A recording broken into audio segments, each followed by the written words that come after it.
What's up, guys, and welcome back to episode 60 of the Try Time podcast. I'm Matt. And I'm Callum.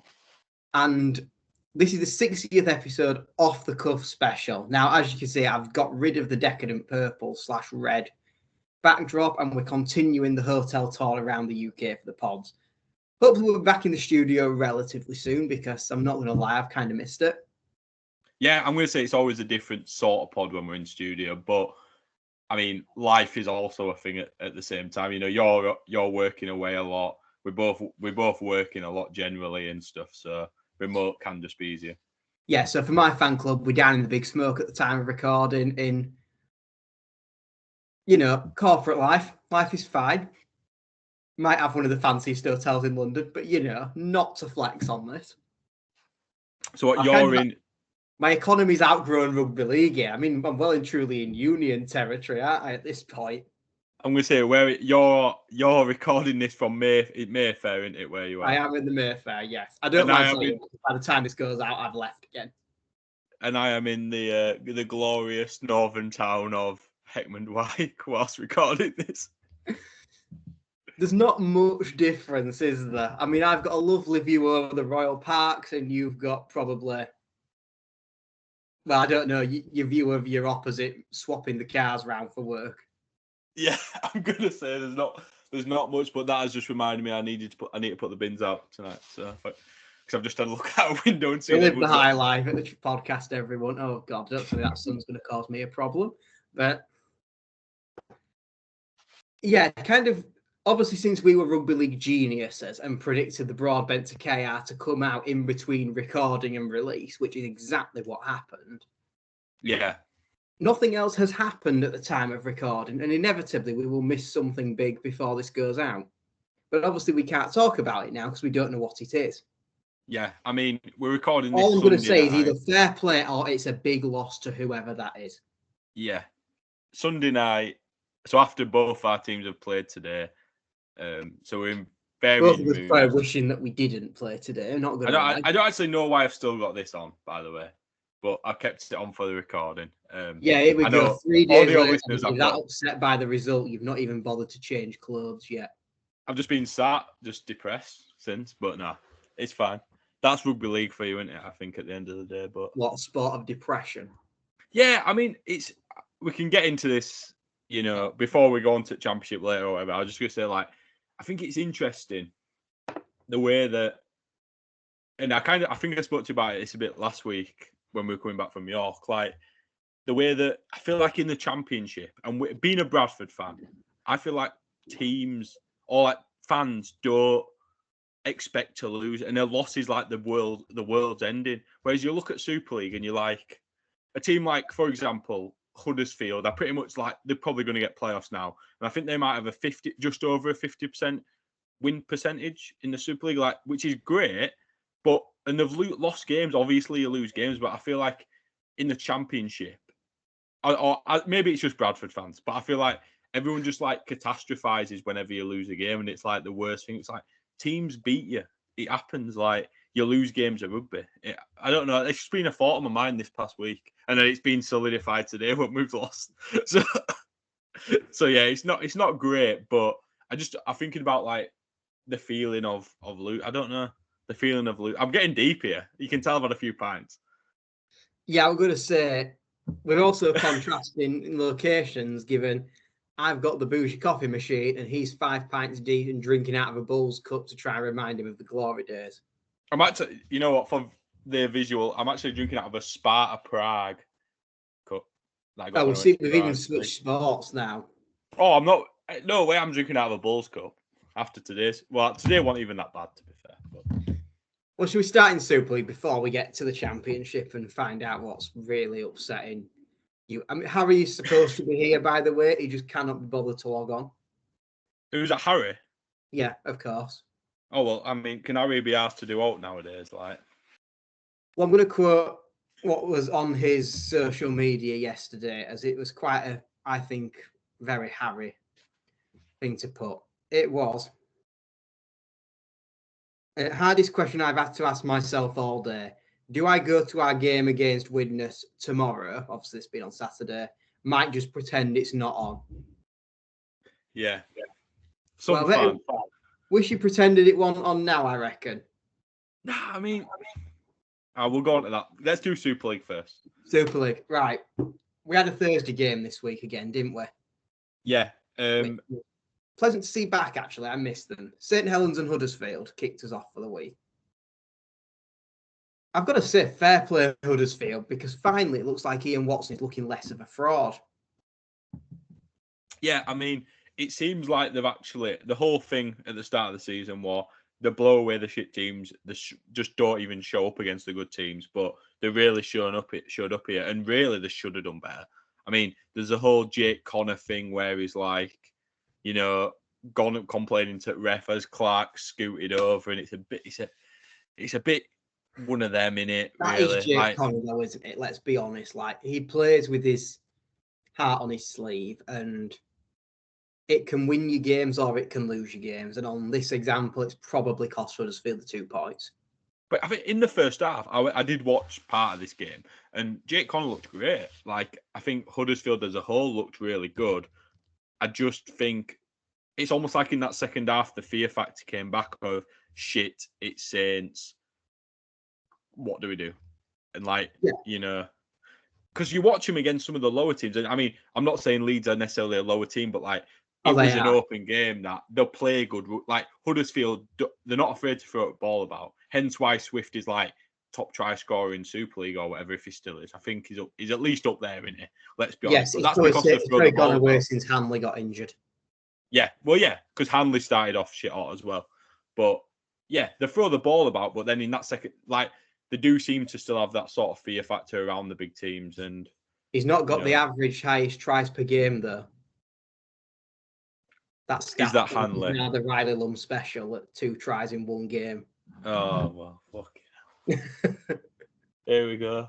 There needs to be some sort of trophy to celebrate, don't there?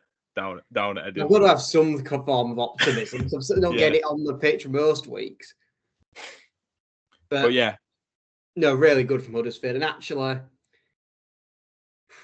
you probably say they are likely to get the 6 at the moment with how they're playing. Yeah. You do think, is this kind of a crucial game? Because as much as not many teams are probably going to go to Saints and get points in that area of the table, it's a massive 2 points to get if you can come away with them. Yeah. It's tricky. It's tight around that sort of, you're in that conversation. Obviously, Salford currently sitting in 6th. And it's like, and they're, Salford are joint on points with KR, Warrington, and Wigan. And Wigan obviously have got a game in hand, sorry. Well, you'd imagine Wigan and Warrington go clear. Catalans probably stay up there. Saints are probably in there. And like you said, I think KR are almost certain to get it. So it almost becomes this big shootout for 6th then. Thing is, you say that though, but like, if this result between Huddersfield and Saints goes the other way, they're both on 12 points. Saints are currently at the top and Huddersfield are 7th. That's how close it is in this sort of top. I mean, top 8 really. The bottom 4 are just seem to be like the which we gap kind between of Leeds thought, and didn't 8th we, at the start of the season, that we'd have kind of a clear. Yeah, but not with Lee down in 9th on 4 points and then Leeds in 8 on 10. Well, do we actually think that's going to stay the bottom 4? Because we might as well move on to Lee with that in mind. Their first ever win against Catalans, and what a blowout it was. Is this the sign that the Leopards are back? Home game against Catalans. Catalans look like the most inconsistent team in the whole league, whether it's Cup, Super League, whatever they're playing in. Some games look shit hot, some games look shit. At the end of the day, Lee looked good, and it's a good result for Lee, but I don't know if it's like groundbreaking. And it's worrying that now they're on 4 points after this and still a mile off. The fact that they'd only won 1 game before this is worrying. They'll be safe. They'll be fine.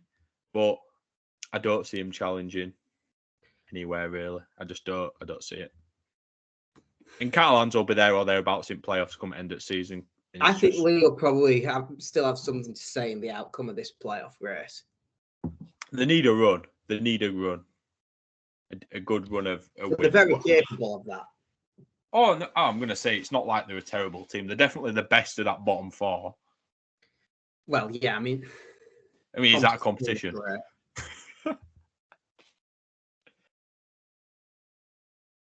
I mean, let's go into the battle of the bottom four then. Castleford and London. Expected result, really. Cass were always going to win this. Closer than this. Nah, Cass, the way the signings and the whole transfer business, they're trying to get some sort of feel-good shit going on.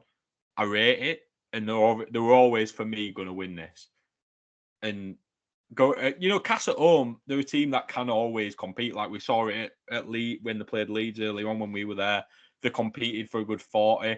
I imagine playing like that against London in first half, you'd have been 18 points up. Do you know what I mean? Like they are a team, London, where they can be in games, but they just don't have that cutting edge or sort of resilience to keep a team out or to score a decent amount of points, is what I'm seeing from them. Really.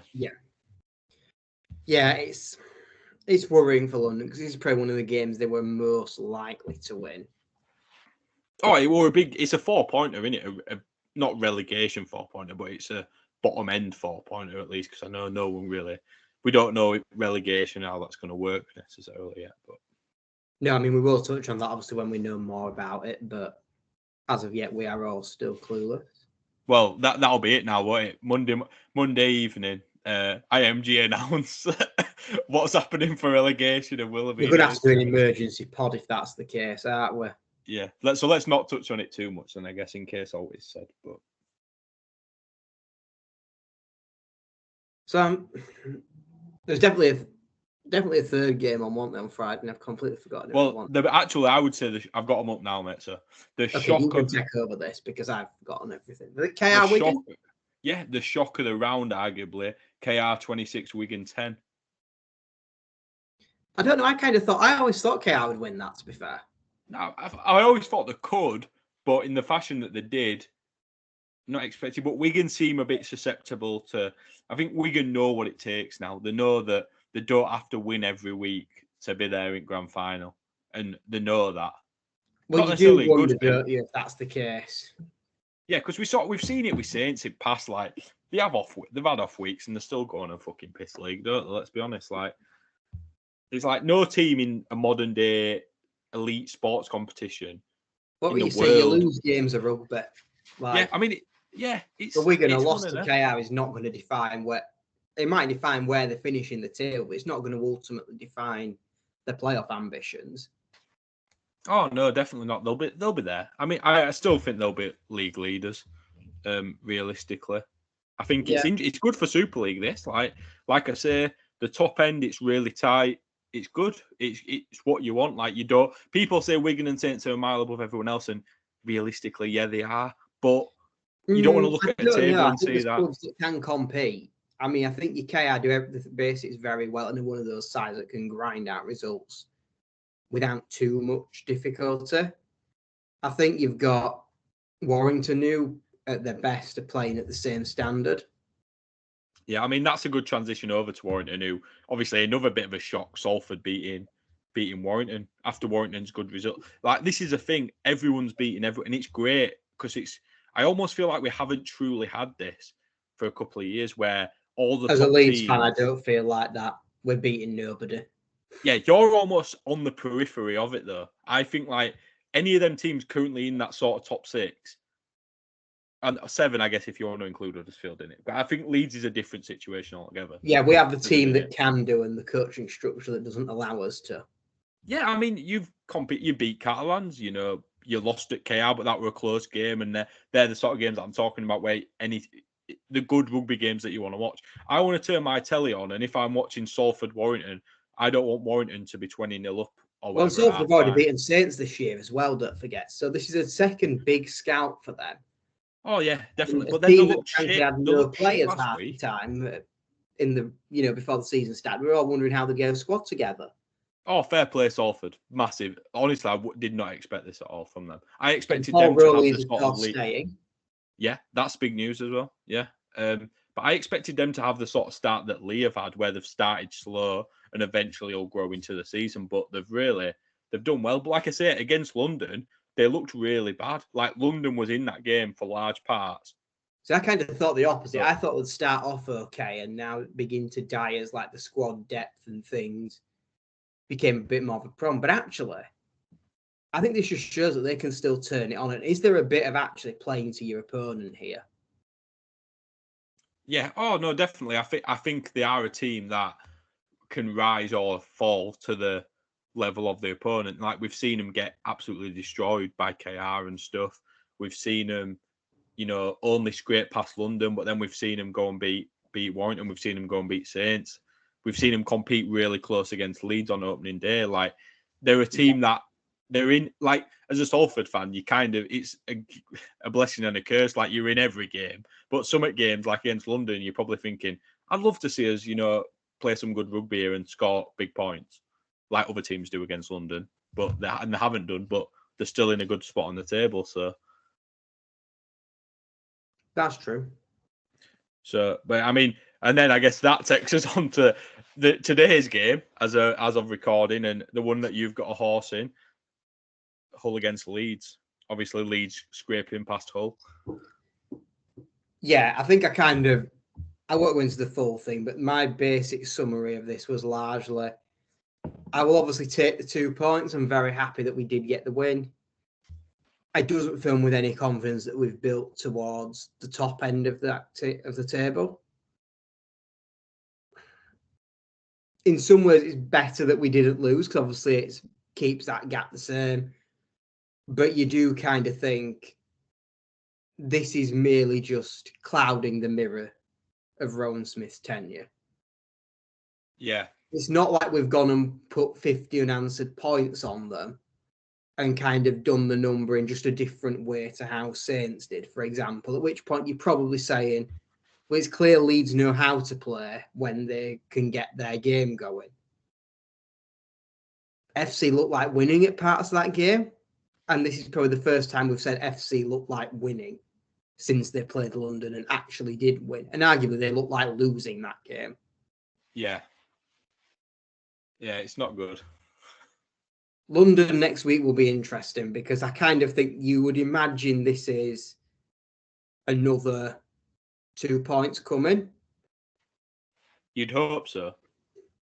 Does that start to build some confidence and turn the season around, or actually, again, is it just a smoke screen with Saints and Wigan to come before the eventual reality of getting pummeled returns? Yeah, I mean, I guess the highlight ideal is young Riley Lum, but yeah, I'm gonna say you've told me that he looked good, which is what you need. We're struggling for numbers in the outside backs at the minute. Like, you and of need course, somebody losing Momorowski today hasn't helped that even further. Well, yeah, I mean, I've seen a lot of people on Facebook and stuff today after the game saying about, is Sinfield going to get a shot next week? Because Based on how Frawley is playing, it's criminally isn't. Fraudly, I saw going around. Yeah, I mean, the game management was utterly terrible. I mean, you're winning by a try with about 5 minutes to go. You cannot be putting the ball in touch on the full from less than 40 out. No, you can't be barging young Alfie Edgell off the kickoff to the point where neither of you catch the bloody ball and it goes into touch. Like, you're the senior player in this position. One of them should have called for it, but ultimately one is an 18-year-old lad in like his 5th appearance, and the other one is a seasoned professional coming from the NRL. Yeah. Like, there's responsibilities here, and ultimately as one of the leaders in that team, and probably you'd say on paper your main organizer. Yeah, well, that is organising going on. Yeah. But do you think he'll actually do it and play Sinfield? No, of course I do. I mean, it took Riley Lum 11 minutes to do what Louis Roberts has looked allergic to for 18 months, and that is score a try. I mean, have I not been saying to you all season that we'd be better off playing one of those kids instead of Roberts? No, yeah. And I mean, Roberts obviously played as well. This is not necessarily a thing on Roberts. No, but then this is arguably even better comparison when they're both on the same pitch against the same opposition. No, yeah, true. No, true. And don't get me wrong, Roberts did not have a bad game this week, but he doesn't offer you anything going forward. Whereas, on the contrary, you've got someone who looks exciting and actually wants to drive forward, and almost proves the point that actually your kids are never going to succeed if they never get on the pitch in the first place. Oh, definitely. I mean, we've seen, you even look at two of the players who you've played today, not more than two of them. I mean, like O'Connor. I'm just thinking of the ones who've played for Bradford in the past couple of seasons. I mean, obviously, Jared O'Connor had a stint at Bradford where he played a good few Cam years. Smith had a good stint with you.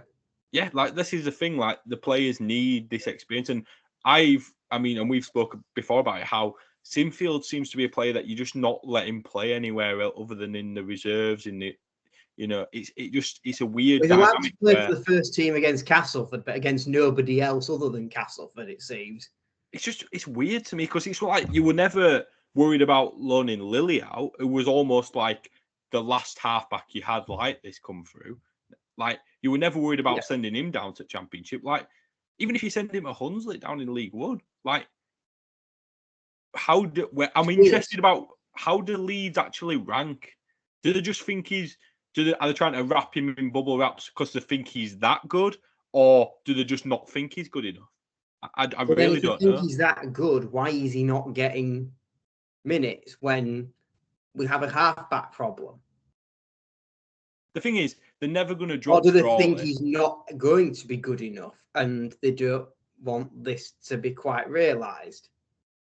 It's interesting. It's a weird thing that you just don't see because teams loan players out. Any team you would imagine in Super League. It's a very normal thing to do, is to send your players down the divisions to develop. It's the same in any sport. Yeah, oh, definitely. Yeah, I just don't get it. It's a weird dynamic, and realistically, Rowan Smith's perspective is right. Frawley's not in form. Frawley as well, then.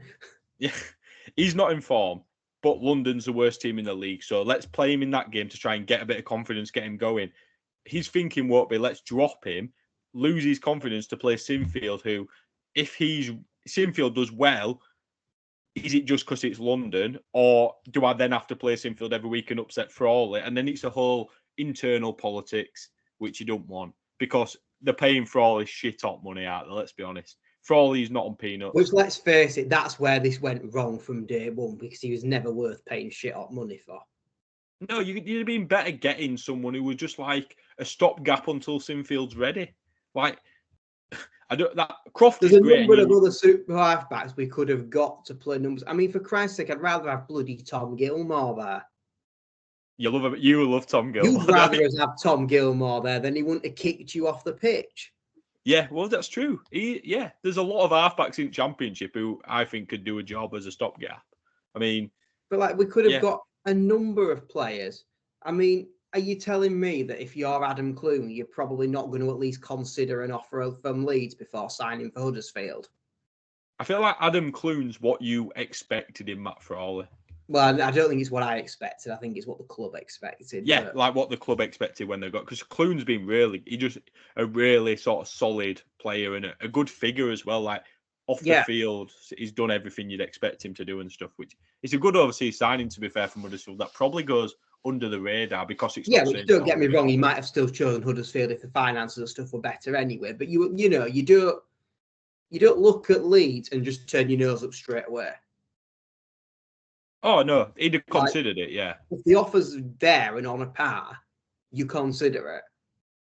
Yeah, why have we gone for a bloke who failed at Huddersfield and then proceeded to go back to Australia and not set the world alight? I mean, he probably arguably had less of an impact at Canberra than what Caesar's had this season at Wests. And we all know how crap he was at Leeds. Which is precisely the problem. You have a type of player that doesn't work in your system. So what do you go and do? You sign the exact same type of player and expect a different outcome. Yeah, you need a strict organizer. Why?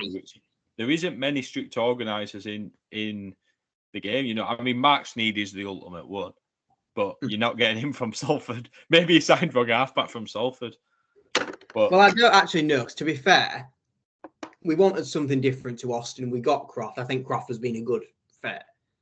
Yeah, I think I've seen a lot of people saying that he don't look as flashy. I kind of don't want to go into that really, because whilst I agree the ball on the inside seems to be his favourite play at the moment, he's also got a number of try assists, a lot of which are coming from the boot, which is what we've really lacked in recent years, a good kicking game.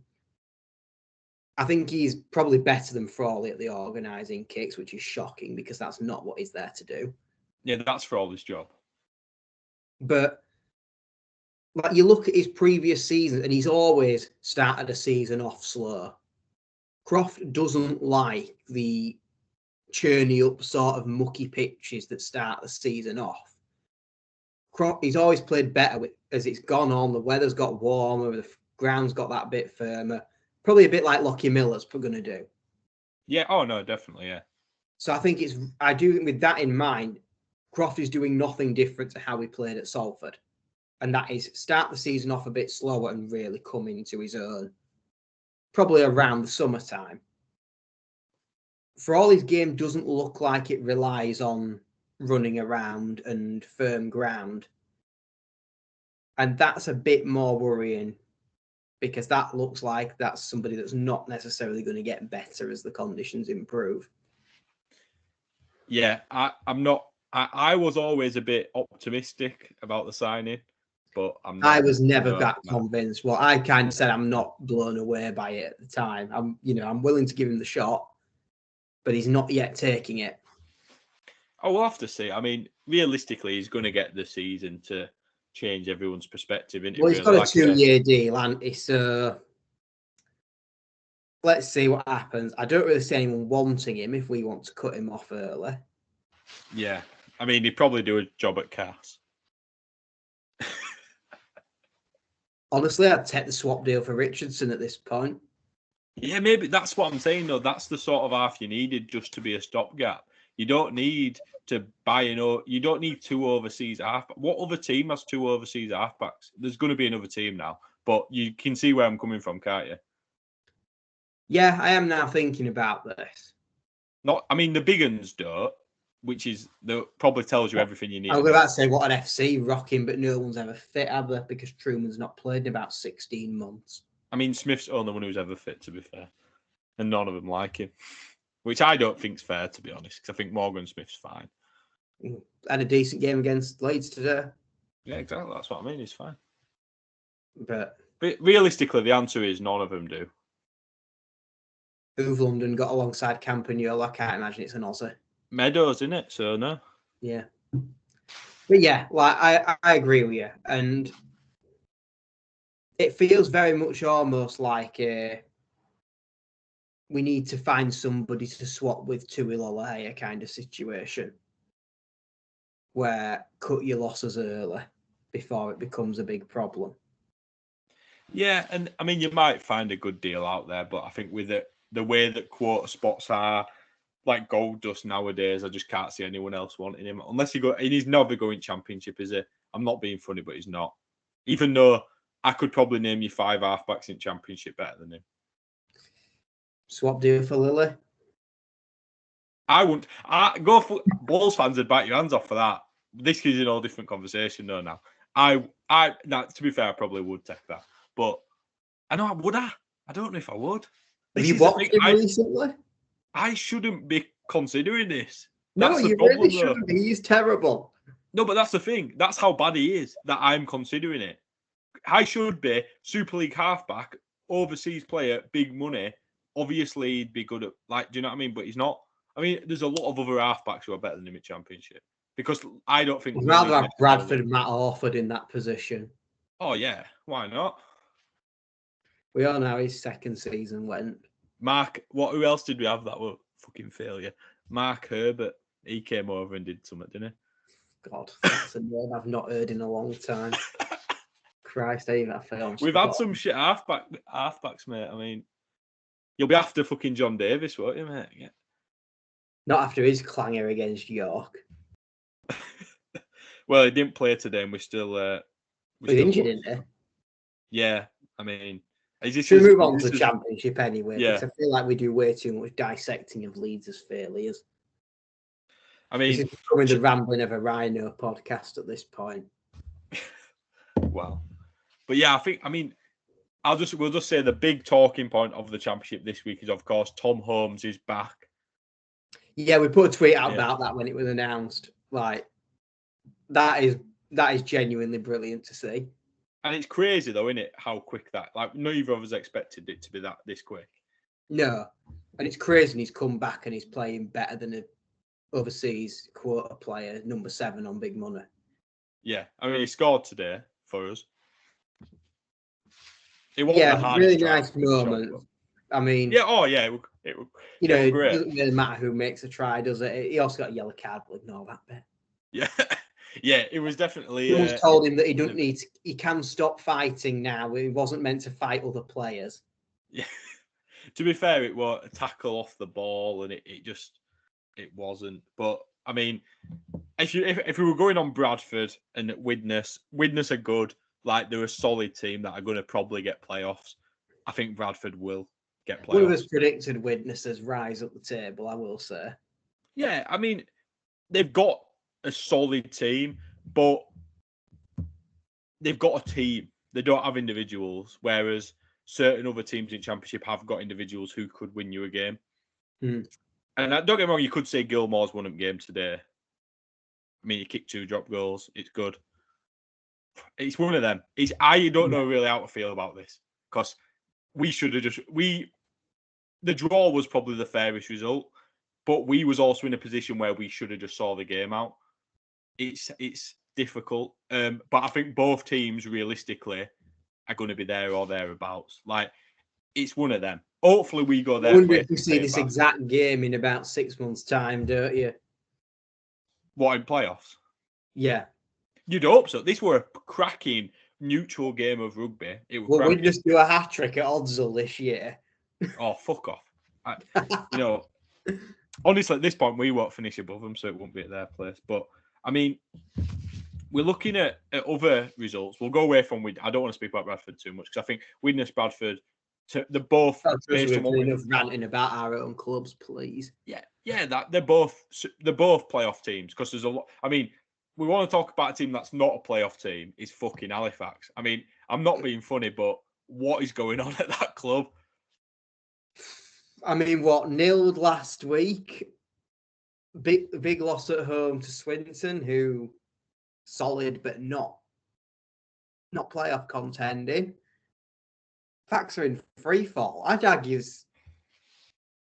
Dewsbury could get a result against them at the moment, which is not what you'd expect heading into the start of the season.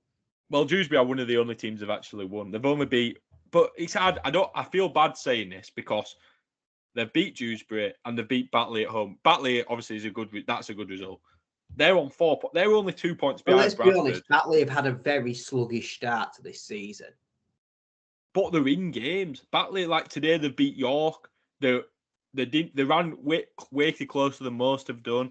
Like, it's interesting. Is a championship, is what I'm saying, is because I'm saying Halifax are shit, but they are only 2 points behind us. But we also have all played Wakey. We've played Fev. We've played Toulouse. We've played York, Widnes, and obviously them. Like, we've not really had an easy game. Really. Yeah.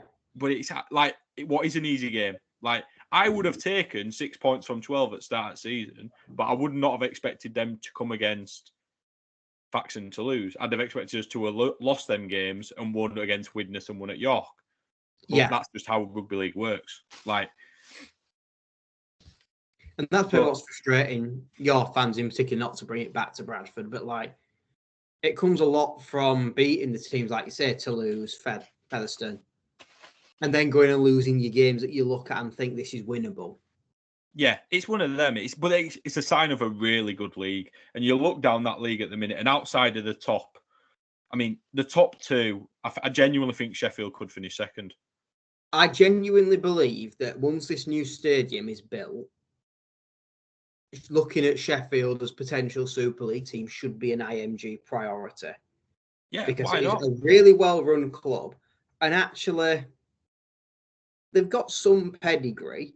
It's not far for the away fans, so no one's going to moan about expansion into South Yorkshire because it's relatively near for everyone to get to. And actually, there's a little hotbed there. Like, they're playing really well. It's well run. They'll have the facilities. Why not? Yeah, that's the thing. I mean, they've been there or thereabouts for the past few years now. I mean, they've had Mark Aston at the helm as long as I can remember. Like, they've literally genuinely as long as we've been alive at this point. It actually might be, and I just like, and they've gone through peaks and troughs throughout that, but they've always stuck by him, and they've had this sort of philosophy at the club, and it really works. Like, I mean, they're 6 wins from 6 to start off the season, and don't get me wrong, I mean, obviously the beat Toulouse, which is big. Doncaster, you'd expect it. Whitehaven, you'd expect it. Swinton, you'd expect it. Halifax is a close game on paper, but winning that ain't the biggest thing. And Barrow, so they've had probably the easiest start. I joked about this as long as we've been alive. He got the player coach role in '99, and bar 18 months out, has held it ever since. It has genuinely been since we were both. If they went up, do you think he'd stay? Yeah, they've got to. But then what? Is he going to have? Is he still going to have Corey Aston, his son, in halves, or what? Well, I mean, he might be relegated to a squad player, but yeah. I was saying that he could probably do a better job than Frawley. Yeah, but he'd be one of the ones I'd be on your list as. We bloody used to have him. Oh, I know. We've signed him once. Do it again, mate. Oh, God. Get Gale back from Wakey. Jesus. Has anyone got Rob Louis' number? I miss him. I think that might be the title at pod this week. I genuinely love Rob Louis. Like, it's like your little Salford bus, innit? Like Rob Louis, Chris Wellham, they're like your favourite players of all time. Yeah, but Tui Lolohea I don't like. Oh, well. Yeah. But yeah. Is there anything else in I'm trying to think Championship. I mean, like I said, going away at Whitehaven, that were close. Yeah, that were close. Yeah, this is what the thing. Every team's beating other teams, and it's very close and it's very exciting. Like, we're off to Swinton next week. I do not know what to expect. No, neither do I. I mean, I don't know. We might vlog it for you, but obviously it's a Sunday game, so I don't quite know when it would come out yet. But yeah, it's equally, I feel like it will be quite an interesting trip, so maybe we should. And Swinton's an ace little ground. Like, for you Super League fans out there, like, it'll be a great one for you to see, to be fair. So I think we potentially will vlog that, and it'll just go out the week after, which is fine. But yeah, like, I don't know. I look at. Obviously, we don't know what IMG are going to do yet, but you kind of look and see there's a few clubs in this division that you really think it could be worth building something here. You look at your Sheffields, your Yorks to an extent. Obviously, they need to get the results sorted at the moment, but you look at that geographically and think this is the right sort of environment for them to grow. And it's the two areas where I actually think this is possible. And they're two big cities to have on board. Like, we come up to like the whole marketing of games and stuff. And this is probably a separate pod in its entirety. But like, what makes games marketable is by having sort of teams in place that you recognise that scream, okay, this must be a big league. Yeah. Like, whilst your likes of St Helens, for example, don't sound as big a look, it's just someone who's not a rugby league person. You will quickly learn that they are one of the best in the competition. But like, if you're looking down, you see your big things like Leeds and Bradford, York, Sheffield, London. It's starting to scream a bit more. This is a national top flight. Yeah. Oh no, definitely. Yeah. I mean, I would have said Newcastle a few years ago, but I think they do actually need to do some behind-the-scenes rebuilding before you start thrusting them into that conversation. No, I mean, even if you then start chucking your French teams in, like Toulouse, it's a big city. It's a big French city. Like, Well, known. Catalan, I mean, I know it's a region rather than a set place, like Perpignan, but yeah, there's still, and that's been a success, hasn't it, Catalan? So it's interesting. But then also, I think this is a good sign for the Championship post IMG. If we can keep this level, then this is going to be a really competitive league. Like, for example, you send Wakey up from this league next year.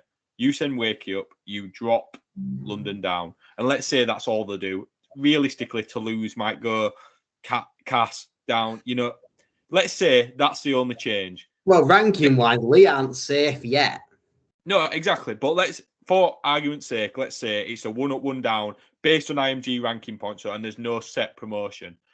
I'm going to be buzzing going to Bulls games thinking we could win a title here, even though it might not mean promotion. It's still, it's going to be so competitive if you can keep this level, which I think is great.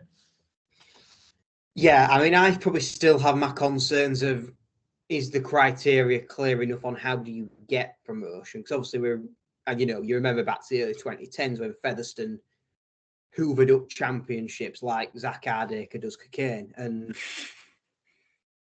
could they hell get a shot in Super? I mean, they've still never been up there, which is it's as kind of tragic funny, as it is hilarious at this point. Yeah. I mean, it is like Featherstone and Super League are two magnets that are just repelling each other at every opportunity. I know, it's crazy how they've had every opportunity to, though they've bottled it too many times. And now this season... that's why it's gone from tragic to quite funny now. Yeah, and they've given up hope now, I think, haven't they? Well, I mean, they certainly hit the nail on the head. Cry. Harry would have appreciated that one. I think the viewers probably all appreciated that one. Yeah. It's how do you make comments whilst also towing a line that's not going to get you in trouble? Yeah. I mean, that is a big thing, especially now we're on national radio. Oh, God, yeah. Yeah. Shout out to Steve for reaching out on that one. Yeah. No, it's exciting times for the podcast. Definitely. And the channel as a whole. Yeah. So if you're sat at 4 a.m. unable to sleep and you've got our dulcet tones, then stay awake a bit longer, probably. Yeah, if you're trying to sleep, instead of counting sheep, count how many halfbacks are better than Matt Frawley, and that'll sort you out. You'll thinking, to be fair. Yeah. It's just a case how many halfbacks can you name? I'm going to say, once you reach Albert Kelly sort of levels, then it's probably time to go to sleep. Oh, God. Unless you're an old fan, in which case you've probably got to him quite quickly. Yeah, true. I mean, that's probably another pod right there, the most underwhelming imports. Oh, yeah. I remember Campese's stint at KR. Fucking hell, yeah. God. Christ. There's been some shockers, aren't there? Yeah, so it's interesting to see who comes over with some ambition and who comes over because it's a payday and they can't hack it anymore. And who's Jaden Ockenberg and not that great to start with. Yeah, I mean, you could do an old pod on Jake and Ockenberg. I mean, he didn't even play. He's still in the reserves. Yeah, it's shocking. But the best thing about Jaden Ockenberg is we have got a comment asking for a video based on the top, ranking the top 10 second rowers in Super League. Based on our comments that there is about 100 second rowers better than Jaden Ockenberg. So we're going to rank them. That's not the title of the video, otherwise it would be a 3-hour-long extravaganza. Yeah. In fact, if we have to do a 24-hour live stream on this radio, that's going to have to be what we fill our slot with. Yeah. There is, seriously though, I would argue that every single second row in the championship is better than Jaden Ockenberg. What's better, Jaden Ockenberg, second season, Ant Walker? I'd take Ant Walker. At least he's give you 2 drives. He didn't play today, to be fair. So that's why I'm close then. Yeah. So they played him, they'd have been out of sight by half time. No, but yeah, I think that'll be it for this week, though. I think so. There you go. 45 minutes of quality content right there. Yeah. So join us next week for the who knows? The best second rows might end up being a main pod at this point. There'll probably that much to say. Yeah. Obviously, stick around on the channel. We've got plenty of other stuff coming up. We'll have the Swinton vlog in the next couple of weeks. Do we know what's coming up on Saturday? Of course we don't. We're not that well planned. No, we'll figure it out. It'll be something good. Yeah, I think I've got a week off from shouting at people's kits, which is always a good week. Yeah. I know we've had a couple of weeks then, so check them out if you want to. If you're interested in, if you like your rugby shirts, go check. Or you just want the controversy of me naming the best ones and upsetting half of the cherry and white fan base, then stick around. Go check them out if you haven't already, obviously. Yeah, and if you have, why not watch them again? I don't know. We're plugging out at this point. Yeah. Thanks for watching, I guess. Yeah. Thanks for watching, and we'll see you next week. Or listening, because obviously a lot of you listen on Spotify and Apple Podcasts. They're the watch with their ears. It's fine. Yeah. But yeah, thanks for listening, guys. See you later. Bye. See you in a bit.